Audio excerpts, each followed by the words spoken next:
আলাইকুম। আমার প্রিয় ভাই ও বোনেরা, আজকে আমরা জানব আল্লাহ তাআলা টিকটিকি কেন সৃষ্টি করেছেন। একবার হযরত মুসা আলাইহিস সালাম কোহিদুর পাহাড়ে আল্লাহর সাথে কথা বলছিলেন। এমন সময় গাছের ডালে একটি টিকটিকি বসেছিল। টিকটিকি হযরত মুসা আলাইহিস সালামের উপর প্রসব করে দিল।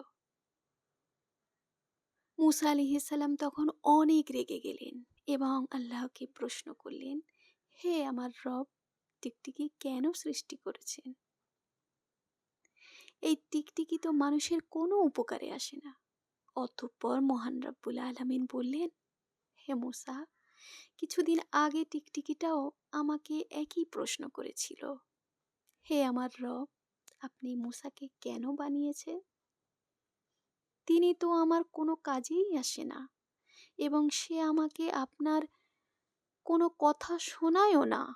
এটা শুনে হযরত মুসা আলাইহিস সালাম ভিতরে ভিতরে অনেক লজ্জিত হলো।